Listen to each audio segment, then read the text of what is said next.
Welcome to MuggleCast, your weekly ride into the Wizarding World fandom. I'm Andrew. I'm Eric. I'm Micah. And I'm Laura. We have a Muggle Mail episode today, plus we have some odds and ends to discuss from the Harry Potter reunion. If you want to get our full discussion on that, go back 1 week. We did a reunion review that was longer than the reunion itself, so do check that out. And we're going to get to Muggle Mail later in the episode. We're going to start with talk of the 20th anniversary. So we reviewed the reunion about a day after we got to see it. Since we saw it, a few interesting observations have popped up online, so let's talk about them.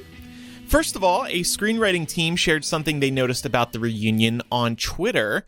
They are Shannon and Swift. They said, saw the Harry Potter 20th, and I am stunned and dismayed. They didn't even mention screenwriter Steve Kloves. Do they think anyone could adapt a 900-page book into a beloved film? He wrote all save one and was as essential to success as the directors who were all profiled. That got 8,000 likes on Twitter. Does anybody here remember even a mention of Steve Kloves? I don't think so. I don't think so. This is a really good call out. That's shocking to me. I think I know why. And this is just my theory on this, is that they wanted to get away from the entire storytelling aspect of the books in a way to distance themselves from Rowling, basically. I think that when you talk about what Steve Kloves' work did in adapting the books, you then kind of get waylaid into talking about the books. Yeah. And it's an oversight they should absolutely correct. They should have figured out a way to credit the man because he's done amazing work consistently. But I think it's because they just weren't talking about the writing at all because of the way that they kind of hope to do this special. Yeah. That's a fair point. But obviously David Heyman was featured in this, and he was the one who was responsible for these films really happening in the first place and making that initial connection with J.K. Rowling. So I can see where you're coming from, though. There wasn't a whole lot of discussion about the Harry Potter books, maybe here and there. Other kind of notable crew members, though, did get mentioned. Stuart Craig got a couple of shout outs throughout the course of the reunion. Obviously, David Heyman, David Barron. So that's a little bit disappointing, though, now that I think about it, that Steve Kloves didn't get any kind of recognition. He adapted all but one. Yeah. And I like Eric's idea, but they did include Rowling. You know, they had that archival footage, and a couple of people did mention her. So I guess I still agree with your point, though, that they didn't want to spend too much time on the writing. Listen, it was all about pacing, Andrew. This reunion was all about, that's going to be the official statement, really. You just wait a week from now. You want them to talk about the screenwriting process because it's important. Otherwise, it's erasure. Otherwise, it's like you're pretending they weren't skillfully adapted by a writer. And anybody looking to get into that profession, there's the representation that you're lacking by not including, Steve Kloves. Oh, well, maybe in the extended edition that I think will happen at some point. So also, there were a couple of mistakes in the reunion. The first one was caught very quickly. And to intro it, let's play a voice memo from one of our listeners, Issy. Hi MuggleCasters, my name's Izzy. I absolutely loved the reunion show, particularly the Richard Harris Phoenix anecdote, which was just delightful. But you guys have touched on before that you think this might have been put together quite hastily and quite speedily, and I just wanted to note that at the 5:51 mark, they showed 2 photos of Emma Watson as a child. But one of those photos is not Emma Watson, it's actually Emma Roberts. I just wanted to know your thoughts on this sloppy bit of editing, how this happened, like who was doing the research there, and if this speaks to the fact that this was quite hastily put together, although overall wonderful. Thanks, guys. So here's my guess as to what happened. Somebody Googled Emma Watson young, and for whatever reason, this photo showed up. And they were like, copy, paste. That's so wild, though. Don't they need to get approvals and clearances to use those photos in the first place? That's what I was thinking too. Wouldn't they be like, hey, Emma Watson's people, we want to use this image. Is that okay? Maybe we can blame this on Emma Watson's people. Maybe they didn't bother to check if it was actually legitimately Emma or not. They were just like, sure. Yeah, well, whatever. Where did the outrage come from here? Because I know that with another bit of controversy, it was posted by the Star themselves, but did Emma call them out, or what exactly was no. just noticed? people just noticed. I think people have gotten confused by this photo before. People who are listening live can correct me if I'm wrong. I feel like this isn't the first time people have said that this is a photo of Emma Watson when it's actually Emma Roberts. Yeah, I would just think that when putting together something like this, the producers would be in touch with everyone's agents, and that everyone's agents would have the ability to be like, yeah, if you need childhood photos, here's some approved images that we already have in our back pocket for instances like these. And I think, Andrew, you're probably right. Somebody went on Google and was like, oh, here's a picture of her. Kind of looks like her. I mean, they're kids, so close enough. It's hard to tell. And also, if they were Google image searching, you mentioned that people have been confused by this image before. They might have seen it referenced in an article that used it incorrectly as well. Right. Yeah. It's not a huge deal, but it is sloppy. Oh, it's sloppy. It gets worse. But yeah, I will say the one ironic thing is I just did Google young Emma Watson, Google image search, and now it pops up with a photo of the Mickey Mouse young girl, Emma Watson, and Emma Roberts. So there's no mistaking. There can be no confusion now. Yeah. Emma Watson did have fun with this on Wednesday morning. She posted the photo of Emma Roberts and said, "I was not this cute." And then she tagged Emma Roberts. I'm sure you were that cute, Emma Watson. Yeah, she was. Come on. Tom Felton will back us up on this. We also saw a lot of Emma's real childhood pictures in the beginning of Deathly Hallows Part 1, right? They used those in the film.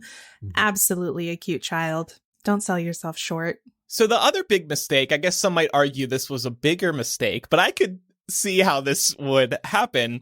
James and Oliver Phelps' names were backwards on one title card. So they come up on screen for an interview and their names come up below them, but their names are backwards. And I'm going to quote The Hollywood Reporter now. A second error was noticed by Harry Potter star Oliver Phelps, who portrayed one half of the Weasley twins.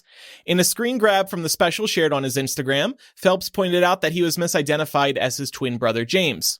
I guess after all those pranks over the years, somebody decided to get their revenge, he quipped on Instagram. Tom Felton jokingly took credit for the mislabel, writing under Phelps' post, "It was my doing," alongside a snake emoji. Matt Lewis, who portrayed Neville Longbottom in the films, wrote, "This is legit hilarious. Dude, WTF? Haha." Matt Lewis is like, how did they screw this up?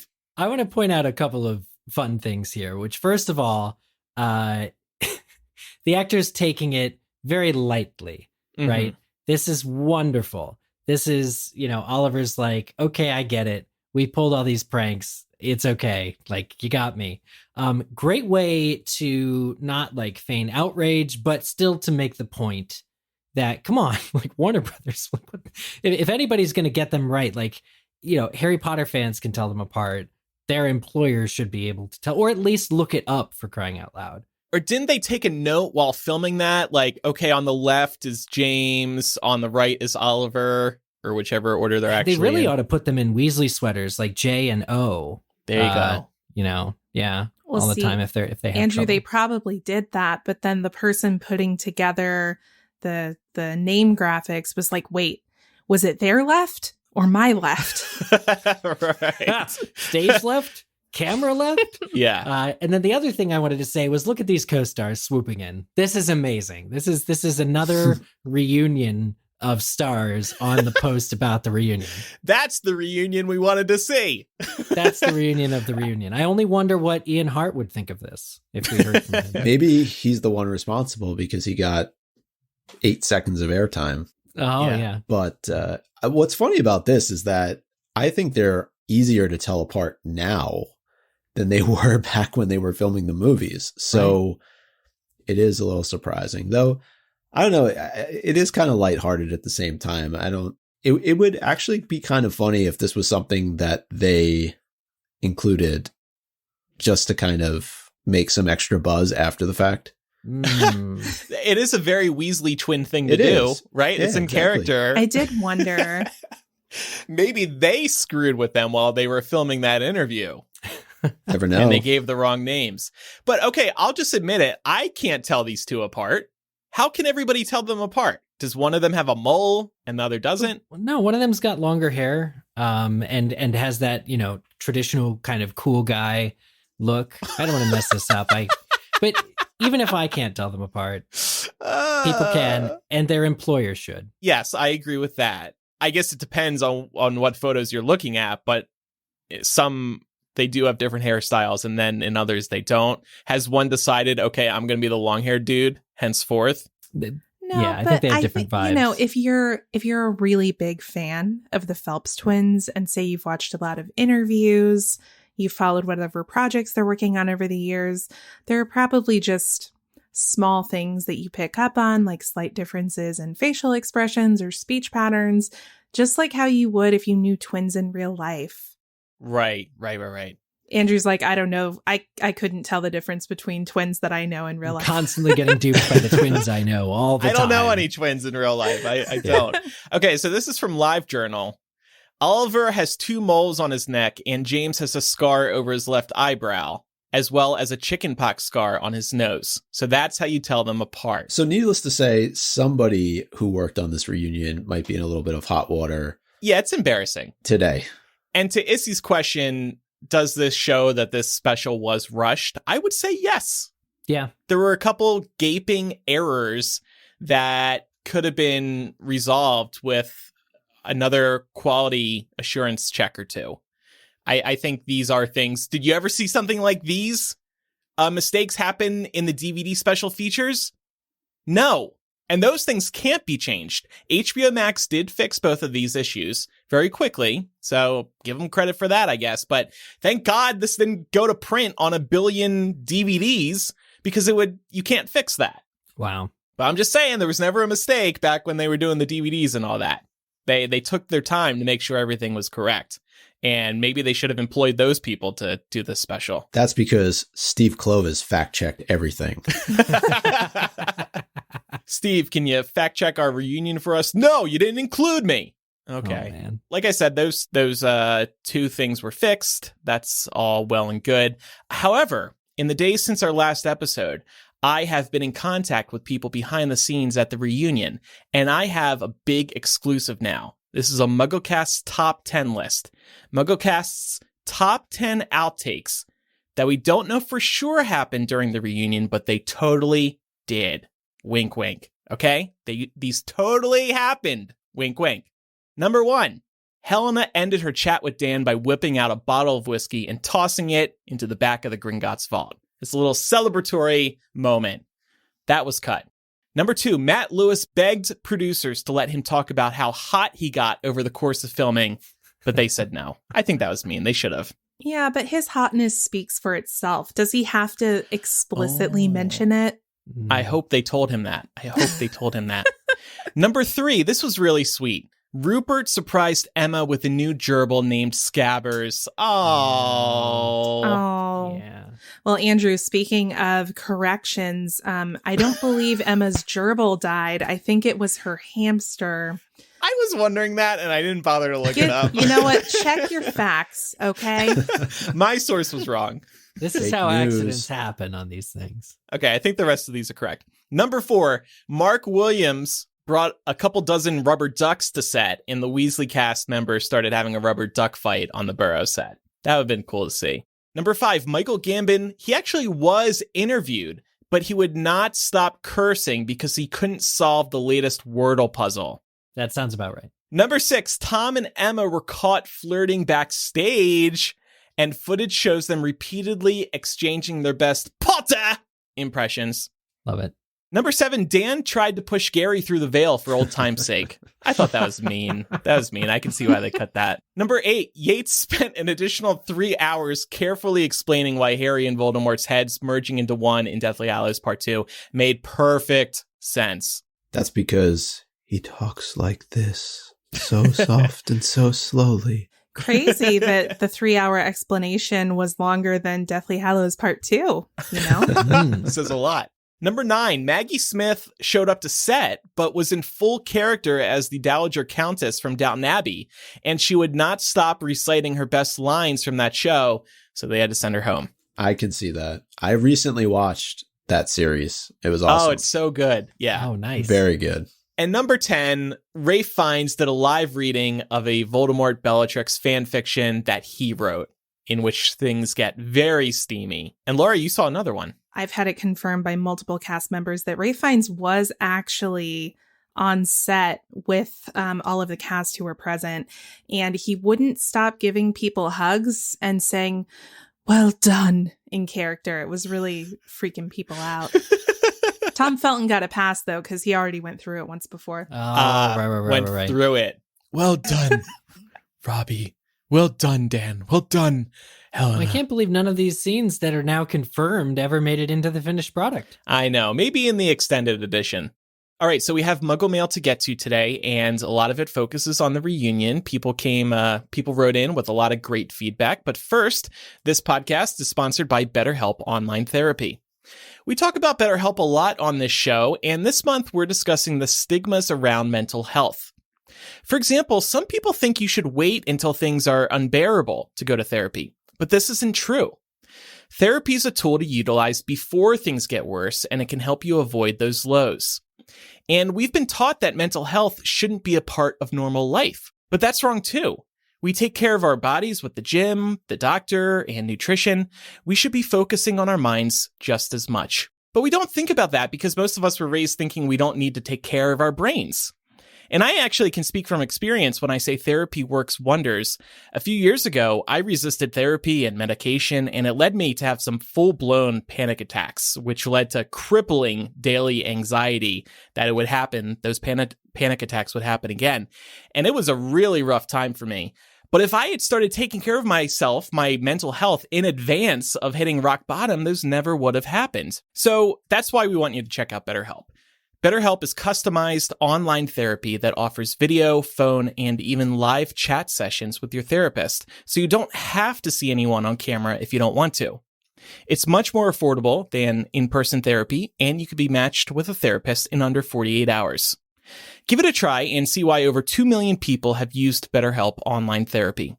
This podcast is sponsored by BetterHelp, and MuggleCast listeners get 10% off their first month at betterhelp.com/MuggleCast. That's BetterHelp.com/MuggleCast.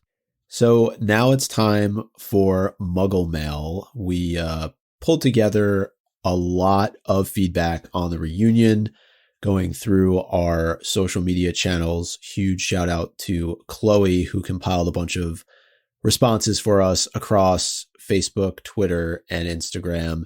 Got a bunch of voicemails, a bunch of emails, and then we have a few other emails to get to, which are related to some of our episodes from back in 2021. So excited to get to these. And I was actually surprised by some of the feedback we got on the reunion. Not necessarily as positive as we all were. Normally we're the critical ones. But I heard people on our, I saw people on our patron Facebook group say that they really actually enjoyed the reunion until our episode reminded them all the things that could have been better. Oh, no. Really? Well, we'll try to be more positive, maybe. I thought we were pretty positive. We gave our criticisms at the top, and then we jumped into it. Well, that echoes my experience with the reunion special, too, because I think that through all the positivity, we did talk about things that would have been cooler or things that were absent, and in so doing, it really did make me want even more than what we got. But so I get it. Maybe they stopped at the criticisms and that was it. I'm out. Yeah. All right. So getting to this feedback, this first one is from Heidi B. I love the interaction between Emma and Tom. I think because their characters hated each other, I always forget that they are actually good friends. I love when she said, "We just love each other." Very cute. Yeah. Okay. So that was a good one. And then Debbie said, I cried several times, but Rupert telling Emma he loved her, then just as friends, made me cry and laugh. I love Rupert Grint, and he is usually a person of few words. I loved how open he was here. Yeah, that was actually an observation I wanted to make in our last episode. We've come to know Rupert as a very reserved person who really doesn't speak too much. Like, if you see him on the Harry Potter press tour, maybe it was just making him anxious, or maybe he was just more shy back then. He was pretty quiet, and he wouldn't really give deep answers very often. So I went into this expecting him to be pretty short with his words. He ended up having a good amount to say, and obviously he moved a lot of people when he was talking to Emma face to face in particular. Yeah. And again, that comic timing hasn't lost a bit, with this whole, as friends, he comes to save the day. Here's a comment from Shannon. She says, I thought it was a letdown. The trailer promised so much, but we got so little interaction between cast members, and they just seemed to recycle anecdotes we've all heard for years. I was really hoping for some unreleased footage, cough Peeves, cough, or even a Fantastic Beasts trailer.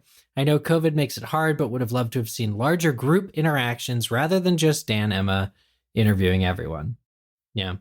Knowing that they were all together in the same, around these banquet tables, really does mean that COVID wasn't at fault for a lot of the cut content, I think. Yeah. Right. I think this is a fair criticism about the lack of larger panels or segments. I know, Andrew, you've talked about the Friends reunion before.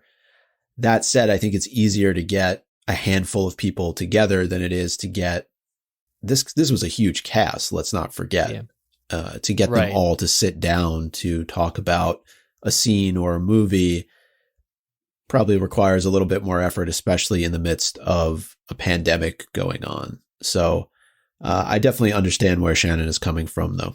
As far as anecdotes, like the one about Alfonso giving them homework, okay, I had heard that before. I knew exactly how each cast member responded. I had heard it before, but there's something special about hearing it again. I didn't, and other stories did surprise me. And many of the stories, even if we've heard them before, I'm sure at least 50% of the audience hasn't heard those stories before. So you got to keep that in mind too. Yep. Right. 100%. There were definitely things that I learned for the first time from the reunion. And I will say too, and don't necessarily take this the wrong way, but I think not having the author there probably played a huge role into what they could do. So if this whole situation wasn't going on with J.K. Rowling right now, she would probably have been very much involved in how the reunion was structured, how, different panels, different segments. And I think they probably had to find a way to work around that. It's possible. Fair point. So here's a comment from Corey. J.K. Rowling, of course, they used interview segments from 2019 as the most up-to-date info on the interviews. Why didn't they do that with other actresses and actors who couldn't make it via Zoom or whatever? That is actually an interesting point, because when you go to the studio tour, there are tons of very specific interviews that you can only see while walking around there from pretty much everybody. They could easily have come across a Steve Kloves interview and put that in the special. Time. That's all I can say. Maybe WB set a hard limit on this at 145, because the special was 143, right? So do you think so, though? I don't know. I'm just guessing why some people were left out when they shouldn't have been, like Steve Kloves. I mean, if it was 3 hours, people would watch it, and that only means better numbers for them. I mean, I'm just saying, I understand what you're saying, but I think they're definitely notable omissions from this, including Michael Gambon, which we talked about, Maggie Smith, Warwick Davis. It also speaks to, again, how quick of a turnaround did they have here? When was this project actually conceived? And when did they actually get everyone together to film? I mean, I think that's also, in addition to COVID, a big part of the reason why you just wouldn't be able to get this whole cast together at the same time. They're working actors, most of them. They have schedules, they have jobs. It's a fair point. I mean, we know Chris Rankin was traveling, right, Eric? Right. He had this whole tour that he was doing, and he's a huge fan favorite that wasn't at this reunion. I'm just going to throw this out there. The Friends reunion was 143. The Harry Potter reunion was 142. Coincidence? I don't know. Something's up there. Some exec high up was like, how long should we make it? Just make it like Friends. right. They took it to heart. Yeah, and don't hit 2 hours. I swear to God. And I don't know why they would say that. I don't know why, but Because I agree. Because otherwise, the alternative is we're led to believe that all of those banquet scenes with the actors all together were bad. That that there was nothing fun or usable or exciting about that. I just find that to be impossible to believe. Well, it's because they weren't allowed to drink real champagne. Thank you for bringing that up. I saw that somewhere. They're like, we're out on of our here. Discord. Yeah. I had another thought about the banquet scenes. Maybe they shot them with every intention to include those, but they thought it was too awkward to not have Dan and Rupert with everybody else in the banquet. Because as far as we can tell, listen to my wild crackpot theories in the last episode. As far as we can tell, Dan and Rupert weren't there when everybody else was. Rupert may not have actually been there at all.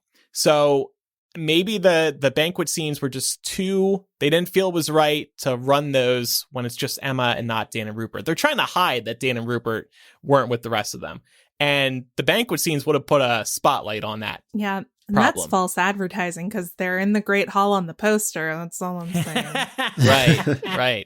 And that skin is false advertising. They are airbrushed to hell, and I am jelly. With the airbrushing, maybe that's why they couldn't tell James and Oliver apart from each other. Yeah, hiding the moles and the scars. The chicken pox. Yep. We just solved it. Great. Oh my God. I love when we figure things out. Well, we also heard from some folks on Twitter and Instagram. Alyssa said, to me, the whole thing feels like they rushed to get something together.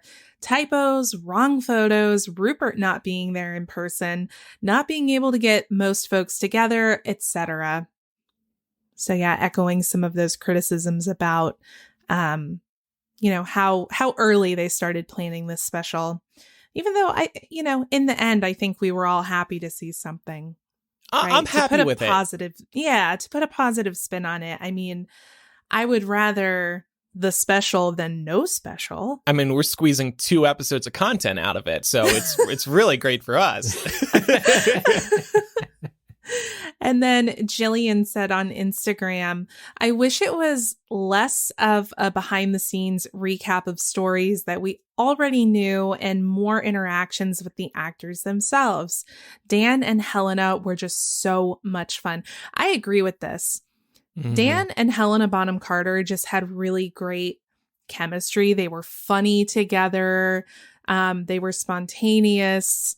We actually learned something that we didn't know before from watching the two of them talk. And I would have liked to see more of that. I think that and Tom Felton and Jason Isaacs were my favorite parts.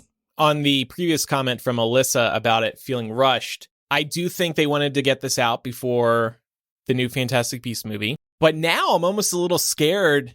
This is a tangent, but I'm a little scared that the Dumbledore movie might be delayed. Because of COVID. We just found out yesterday that Sony is delaying their new Morbius movie. What is this villain? Morbius? Marvel thing? Right? Morbius, thank you. Mm-hmm. They're delaying it from this month to April. I'm wondering if that's going to push things down the road. Best case scenario for us is they release this movie on HBO Max instead. That would be amazing. I would love that. But if they do delay the theatrical release and they do keep it in theaters exclusively, then rushing the reunion was all for nothing. So now I'm getting scared about Dumbledore. Great. Now I have anxiety. I got to call up BetterHelp. We also heard from Jamie on Instagram who said, where was Warwick Davis?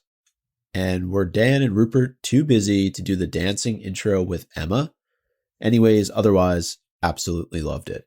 Warwick Davis, another huge fan favorite in this series. And I think if you look around at a lot of those who weren't there, you could say that they have done a ton of Potter press in the past. Mm-hmm. Mm-hmm. I was thinking even of like David Thewlis or Natalia Tena. There were no Dursleys. Obviously, we know Richard Griffiths passed, but Fiona Shaw wasn't there. So Harry Melling. If they had focused on just the first film, they would have had work. They would have had Harry Melling and Fiona Shaw for sure.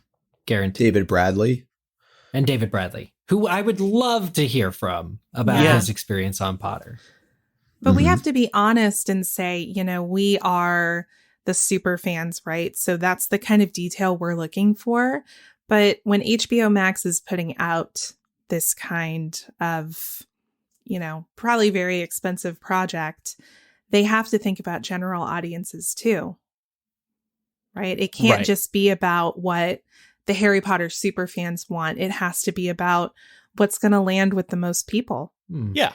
And it could have been an availability thing for Warwick. And of course, we know that HBO said no longer than an hour 45. So they had to make cuts somewhere. You know what I was going to say, Andrew? That whole no longer than an hour 45 sounds like someone else I know. And I'm just wondering, do you secretly have a job at HBO Max? Wait, Were you what? the editor? Were you the editor of this special? Oh, you're right. Yeah, last week's episode, I was like, this can't be longer than the reunion. So, Yep. I am adamant about timing and all that. Yeah, maybe the editor just didn't want to edit something so long.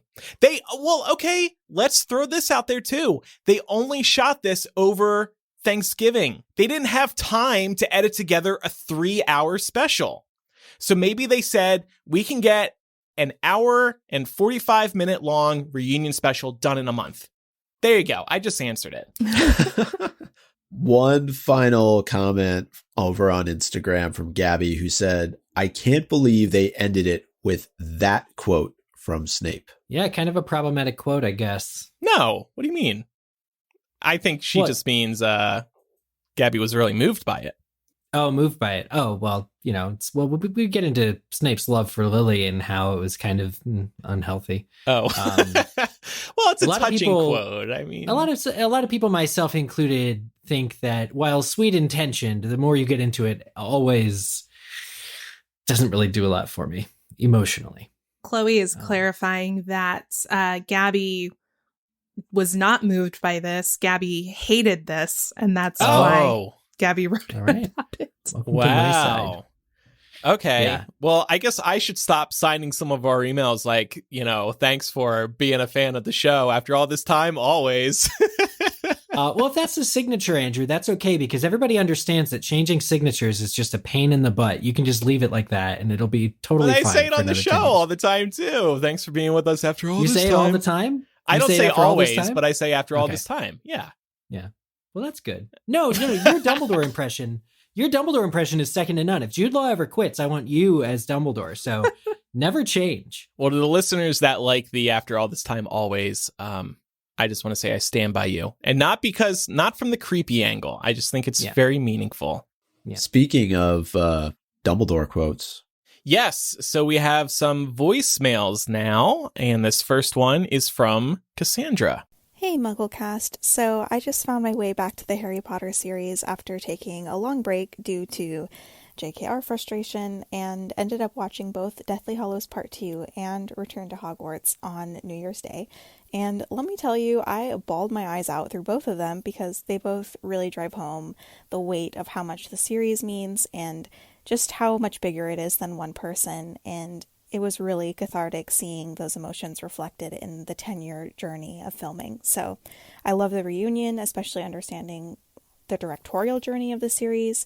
But my burning question is, and I know Micah mentioned this briefly, but what happened with Michael Gambon? I know there could be several reasons he couldn't attend, but nobody even really made mention of working with him like they did for other actors, including, of course, Richard Harris. So I have to say it felt like an intentional snub to me, and I would love to hear your thoughts on that. Intentional snub. Ooh. Yeah.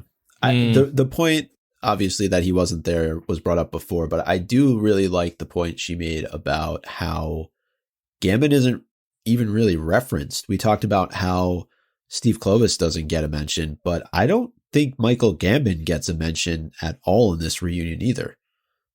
He may be in scenes, but he's definitely not talked about by any of the cast. Yeah. Which is surprising. I'm grateful for how much of Richard Harris footage we got. And if it ever had to be a choice between seeing footage of Richard Harris and then fighting with screen time for footage of Michael Gambon, I would have chosen Harris, not just because he's my favorite Dumbledore he is, but because of the 20th anniversary, of the first two films, the ones that Richard Harris was in. So as far as I'm concerned, the Michael Gambon being absent doesn't surprise me in any way or shock me.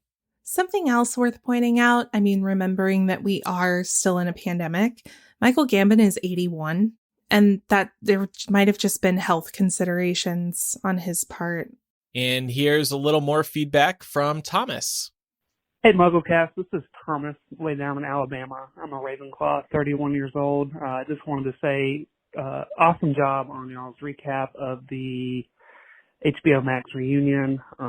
My best part, or my favorite part, of course, is where I broke down with Robbie Coltrane saying, Hagrid's not going to be around in 50 years. And I just, I tilted my head down and started shaking because I was saying to myself, he should not have said that. He should not have said that. Obviously a callback to Hagrid and movie one, but just wanted to say keep up the great work and look forward to what you guys are going to be putting out for the new year for 2022. Thanks, guys. Have a magical year. Thank you. Us too, Thomas. We're looking forward to the new year and great story. That's sweet. Southern Ravenclaws. I dig it. I like how he said his Hogwarts house at the beginning. Mm-hmm. More of that, listeners, please. That's a great idea. And we have one more piece of feedback from Brianna. Hi, MuggleCast. This is Brianna. I just finished listening to your recap of the Harry Potter special, and it was so great, and I loved it. You asked for submissions of our favorite part, and this isn't really my favorite part, but it was the part that I remember the most because we were laughing so hard. It was actually during the really serious part, the in memoriam, and it was so sweet and touching, and then all these names come up of all the people who have passed since the finishing of the films, and for some reason the only one that I saw and that kind of jumped out of the screen at me was his name was Deadman. Like his last name was Deadman. Deadman. Deadman? I don't know. But in the context of this super somber and sweet in memoriam chapter, just to see that somebody's name was Deadman. So my husband and I are like on IMDb trying to find out who this guy is, and like, is this a joke? Not a joke. Actually, his name just really unfortunate. Yeah. Also, a valid question to check if that's legit after these two other flubs that were spotted. Oh, right. As if it wasn't just some kind of lorem ipsum sort of thing. But wouldn't they check the first name too? I would think his name is Derek Deadman. He played Tom the barman.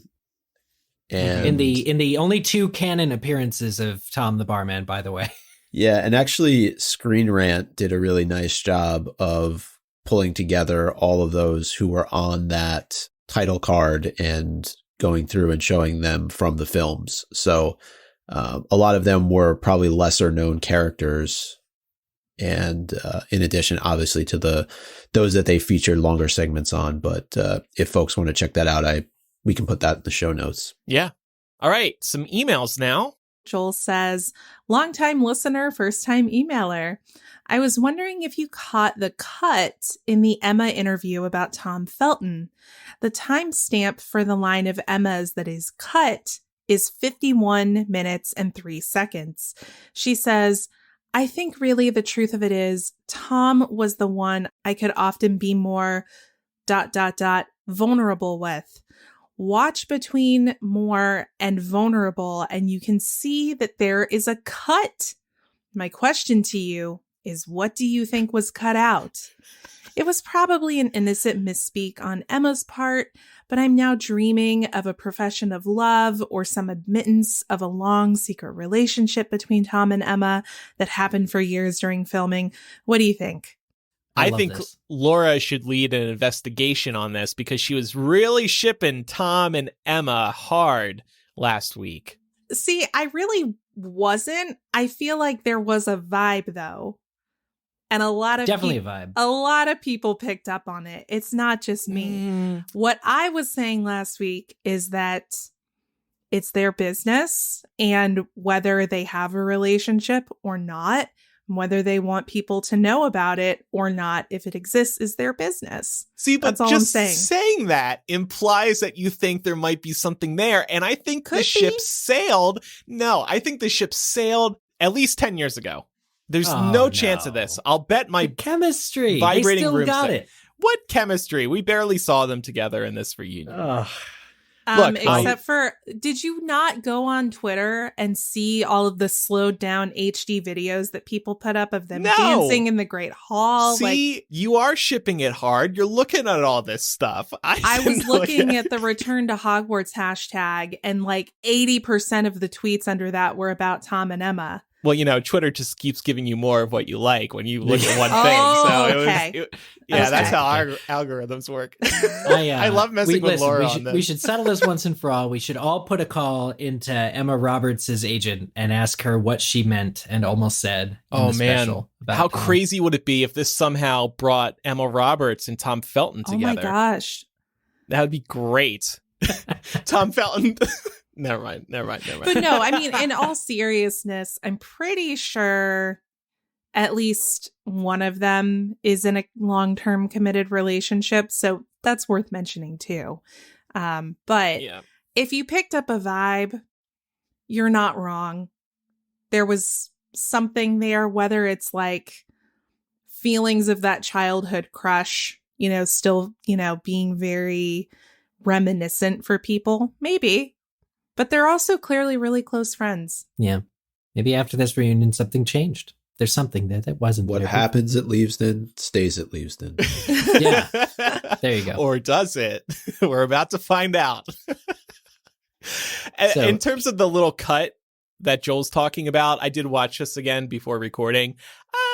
Yeah, it's a little hard to spot, but I can see what you mean.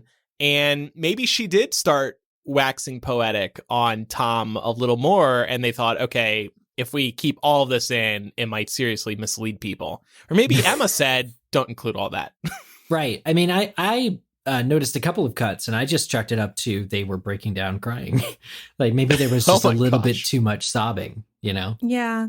I mean, I thought about it in terms of podcasting. You know, I know Andrew knows this better than anyone, but sometimes, you know, it happens to all of us. We maybe get a little bit rambly, and it takes us a while to get to the point that we're trying to make.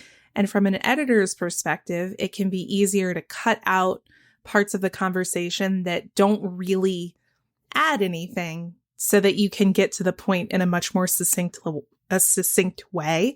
Like Andrew's going to have to edit my fumble there. But that could also be it, you know. And remember, 145, can't go over that limit. Well, here is an email we got from Seppi, who says, "Hi, everyone. Just wanted to check in and say that the reunion was mildly disappointing for me because I had stumbled on a YouTube playlist a while ago that included a series of videos called Creating the World of Harry Potter.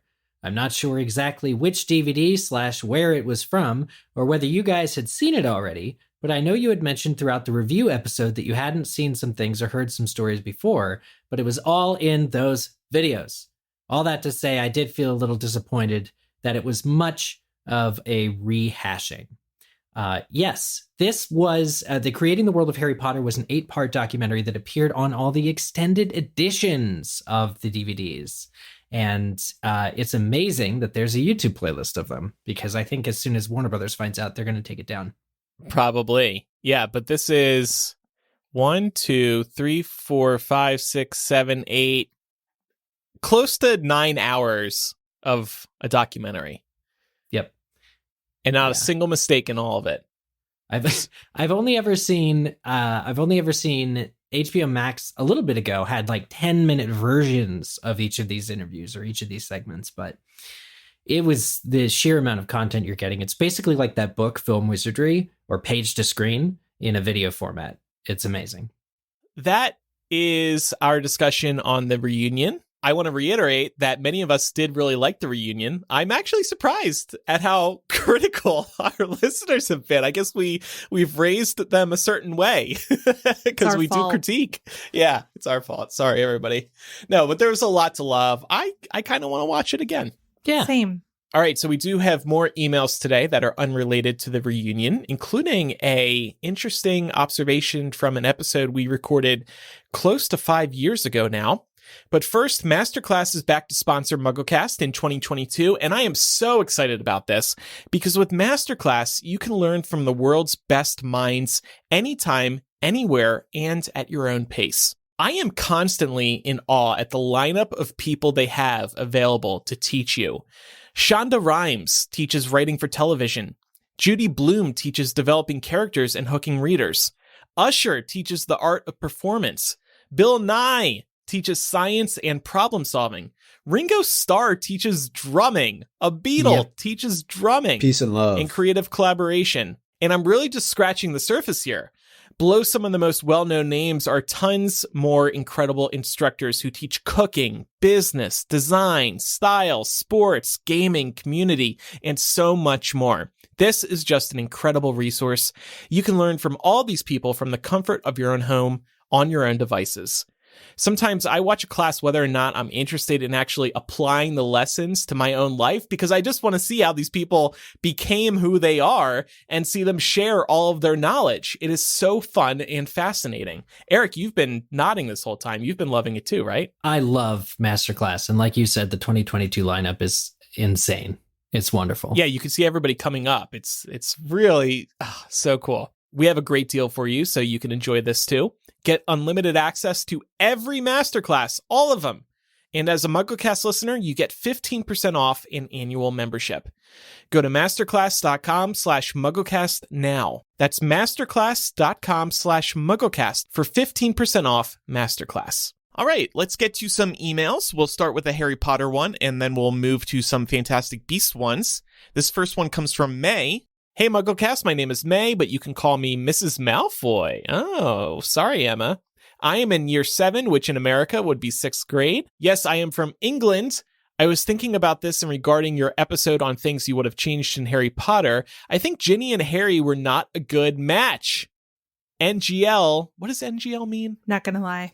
Not gonna lie, I do think they have their cute moments, but I think it was just too good to be true. This is simply because Ginny was a total fangirl. It was too much of a coincidence given her having a crush on Harry through the whole series. I trust you guys will discuss this well. By the way, I am a Slytherin. My favorite character is Ginny or Cedric. My favorite book and movie is Half-Blood Prince. Thank you for your fandom ID, May.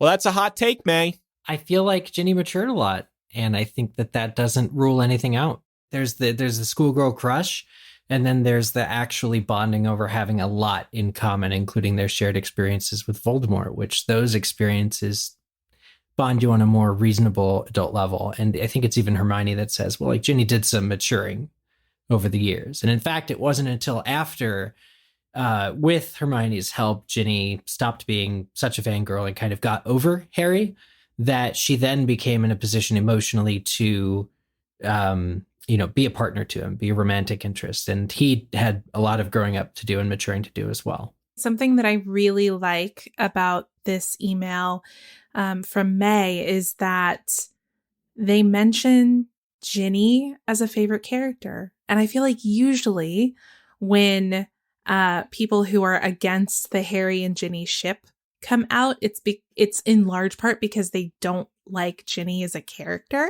That's a good point. So I actually really appreciate here that May lists Ginny as a favorite character, because I don't know, I feel like it gives the opinion a little more weight in a way, you know? Yeah. Yeah. Mm-hmm.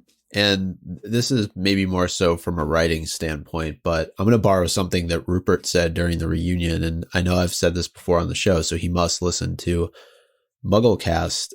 This was a way for Harry to become a member of the Weasley family. Officially. Oh, yeah. I think that just because she was really into him as a kid doesn't mean they can't have a good romantic relationship later. You should always be vocal and open and passionate about the things and people that you are passionate about. And don't ever let anyone else tell you can't have those things. Just like Tom and Emma. They had feelings for each other back in the day. That doesn't mean it's over. Producers now. were like, you can't do it. Emma, stop looking at that call sheet. We know what you're doing. By the way, your hamster died. And gerbil. Wasn't it a gerbil? It was a hamster. It was hamster. Yeah. I'm messing with Eric. Yeah. Thank you very much from May. So we heard from Leon about episode 311. which was about a prediction. But we didn't know at the time that it was actually a prediction about Fantastic Beasts. They said, so I was listening to episode 311 and was amazed to hear Andrew say at 39 minutes, 18 seconds that maybe they would give Jacob a special wand that allows muggles to do magic. By the way, right before that, Eric said that maybe they tried letting Jacob study at Hogwarts, and then it went very wrong. Ooh. So I have the clip. It's a couple minutes long, but I wanted to include the whole thing for all of the context. So let's listen. But I guess it also raises the question, like, will these be the core 4 characters throughout the series? Because as we talk about these other characters, I think one thing I'm wondering is, like, will Jacob really be in all 5 movies, and how could he actually be helpful? Like, right. I love Jacob, don't get me wrong, but what the hell is he going to do? Yeah. I'm going to bake a pie that smells so good it distracts Grindelwald, and then you guys can go and kill him. Will we pie just a little, fellas? That was good, Eric. It's a great point, though, that you bring up, Andrew, and you wonder, because we've never really had a Muggle character that was a Nomash that was central to the plot. In the Potter films, Harry, Ron, and Hermione were all wizards, witches. You didn't have this one individual, this outlier, so to speak. And I wonder, will he learn magic? Is it possible for somebody who comes from the Muggle or the Nomash community to learn magic?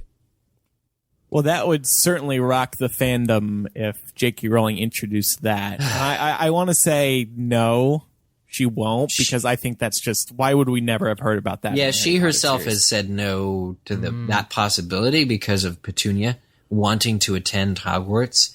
The unfortunate reality is you just can't. Although, given that Fantastic Beasts occurred first, maybe they tried with Jacob and it just went horribly awry and he died, and that's why they can't do it. for Petunia, right? Like Dumbledore. Actually, yeah. Maybe he wasn't that harsh, right? Maybe he's like, we'll give this a shot, but it didn't work out. Yeah, that's a good point. Things could have changed between 1945 and early 90s, 80s. Yeah, I guess it'd be earlier 80s, 70s. Okay, that would be cool. That would be cool, actually. Maybe like a special wand that lets Muggles do magic.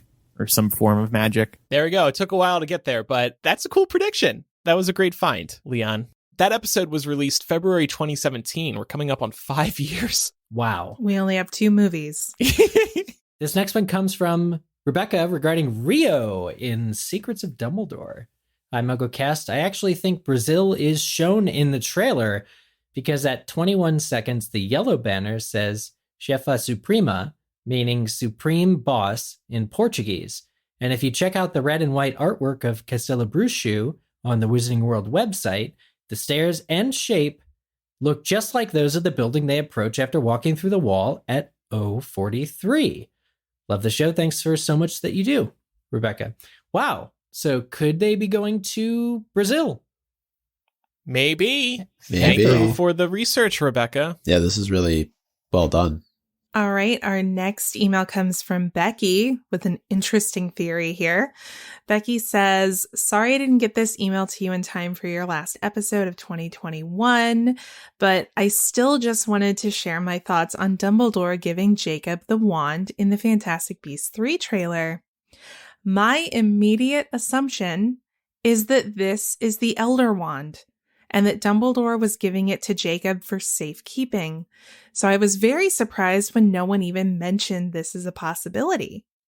It might sound silly to have a Muggle just casually waving around the most powerful wand in the world, but it is a non-obvious hiding place, and we know that Dumbledore has done this kind of thing before. For example, hiding Harry at the Dursleys, having Hagrid transport Harry around on Sirius's motorbike, and having Mrs. Fig, a squib, keep watch on him. It's also similar to how Lily and James made Wormtail their secret keeper, rather than Sirius or Dumbledore. And by the way, I don't think it actually really looked like the Elder Wand in the trailer, but Dumbledore could probably just have transfigured it. Anyway, since I haven't heard this theory suggested by anyone else, I thought I would bring it up. Well, that would certainly explain why Jacob doesn't let Hogwarts students touch it. And yes, it does look different than the Elder Wands. It's a fun theory. I don't know, though. I keep thinking about how well all those other plans worked out for him. Having Mrs. Fig unable to defend Harry when the Dementors come, having Wormtail be the one that betrayed all the Potters in the end. The Dumbledore's plans of hiding something where in plain sight have not gone well for him. I hope that this Jacob thing doesn't result in someone's death for how careless it might be. But, I mean, you could argue that based on the fact that these later plans that Dumbledore hatches in the 90s don't work out for him, perhaps he never learned his lesson? Because they succeeded. Yeah. Yeah. The other absolutely issue I see with this is if Jacob has the Elder Wand and he is confronted by villains, the villains are going to try to get the wand out of his hand, no matter what wand it is. And they're easily going to be able to disable Jacob because he's a Muggle. So that's becoming the master of the wand. Right. The other question would be, when did Dumbledore come into possession of the Elder Wand? It may not be till after this series. Also, after the defeat of Grindelwald, right? I just don't see him trusting a Muggle with the Elder Wand. Yeah, I'm sorry. In the sense that, like, think about the whole backstory with Grindelwald and why we're even in this place to begin with. They're, kind of pureblood mania, right? I mean, maybe not pureblood, but like they didn't like no mages. They didn't like Muggles. And I can't imagine that all of that has dissipated from Dumbledore in the last couple of years. I don't know. Yeah. Dumbledore did get the Elder Wand after defeating Grindelwald. So, fun theory, but I'm not going to buy this one. Thank you, though, Becky, for writing in with it. Love the possibilities. It's fun to ponder. Rich with them. Yeah, for sure. It is a Dumbledore thing to do. It is. Honestly. So we have one final email here. It's our tradition when we do a Muggle Mail episode to go all the way back as deep as we can into the Muggle mailbag. And this one is from December of 2006. It's from Anna, who was 14 at the time, from Chicago. And it's a theory about Dumbledore's death. We also have the IP address, but we won't include that on the show. Those good old feedback forms. How they heard of us, MuggleNet main page. Oh, yeah. Oh, that's right. Good call. Hi, MuggleCasters. I have to admit that I'm a new listener because I just got an iPod for Christmas. But I've been wanting to listen to you guys for a while. Ever since I read Half-Blood Prince, I've had the theory that Nicholas Flamel didn't die in the first book, but that he stayed alive on extra elixir, and in the 6th book, planned this with Dumbledore. He took Polyjuice Potion to look like Dumbledore, and then took Harry on the mission to find the Horcrux.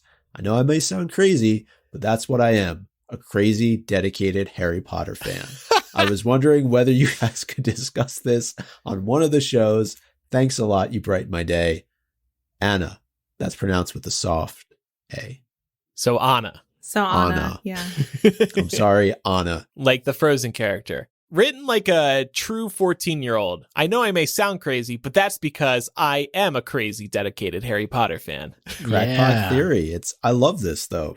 This is something we would have entertained back in the day. Sure. Anything was possible back then. Well, thank you, Anna, if you're still listening. And I hope you liked the Frozen movie. Otherwise, you might have started resenting your parents naming you Anna. Right. And started referring to yourself as Anna. Yeah. I'd also say, please visit DumbledoreIsNotDead.com. I wonder if this theory is represented on old Wayback sites for this, because that's a great, like, body swap-a-roo kind of explanation. Speaking of fun domain names, I have big news for the show. We just renewed PotterNoMore.com. Did you tell Andy? You know what? No, partly because I went to the domain and I realized it's no longer auto-redirecting to his site. Oh. He did say he got a fair bit of traffic off of that. I love it. I love it. All right. Well, that concludes our Muggle Mail episode. If you want to write in with some feedback for a future Muggle Mail episode, you can email mugglecast@gmail.com, or you can send a voice message to that address. For the latter, just record a message using the voice memo app on your phone You can also use the contact form on MuggleCast.com, or you can leave a voicemail on our phone. The number is 1-920-3-MUGGLE. That's 1-920-368-4453. All right, and it's time now for Quizzitch. Last week's question. What is the name of Rupert Grint's child? The correct answer was Wednesday. Wednesday G. Grint. The correct answers were submitted to us by about 35 people, including McGonagall's bestie, Micah is the greatest, Mischief Manager, Ian Hart's 5 seconds of screen time, Anastasia, Ginny, Gianna, Greteletta, H-Dog, I Might Be Elsie, The Weight of Living as a Muggle, Thursday Watson, and when Micah gets asked what's in the parcel when he's posting Laura's pants. Somebody tried for a... Okay. I did not submit that. Somebody tried for a throwback. I did reference. not submit that. Yeah, but I was doing my Hagrid. Thank you to everybody who submitted. Thank you to everybody who submitted. Next week's question. This Phelps twin, who plays Fred, in real life has a scar on his left eyebrow. Name the Phelps twin. Now that's a fun question. Yeah. Pop quiz. Learn something. I thought you were going to say name the scar. Give the scar a name that scar. Anyway, submit your answers to us over on the form, which can be found on the MuggleCast website, mugglecast.com/Quizzitch, or click on Quizzitch in the menu at the top. And Andrew, one thing I actually thought would be fun to do, and I think we did this on the reunion show leading into this episode, is just give a little bit of tease of what we're going to be doing on next week's episode so that we can get some feedback in relatively real time. Yeah. What are we doing? So we were talking about Jacob and the Elder Wand earlier, but we will be doing a Fantastic Beasts character discussion on Jacob. Love it. There is a reason why we're doing this discussion here in January, but we won't tell you the reason why until the episode. We're going to be making some big news on the episode, so stay tuned. So we will continue with our Fantastic Beasts character discussions. Definitely send us in all of your thoughts, theories, general comments. Yeah. And we'll include them on the show. Only a couple months left until the next movie is released. If you want to hear that episode as soon as we record it, you can visit patreon.com/MuggleCast and become a patron today. You will get access to our recording studio. You'll get early access to each new episode of MuggleCast. We release them on Mondays as soon as we finish editing them. And then everybody else gets them Tuesdays, but you will get them Mondays. You also get bonus MuggleCast installments, our planning docs, our exclusive Discord and Facebook group, and so much more. We'll have some announcements about new benefits in 2022 in the next week or two. So again, that's patreon.com/MuggleCast. Thanks to everybody who supports us. We couldn't do it without you. We are a weekly podcast thanks to your support. Also, make sure you're following the show for free in your favorite podcast app so you never miss an episode. And we would appreciate if you left us a review in Apple Podcasts or Spotify. Spotify just added a podcast review feature, so if you could take a moment to give us a starred review, we would appreciate that. And last but not least, don't forget to follow us on social media. We got a lot of good stuff going on. We are MuggleCast on Instagram, Twitter, and Facebook. All right, thanks everybody for listening. We'll see you next week. I'm Andrew. I'm Eric. Micah. And I'm Laura. Bye. Bye. Bye.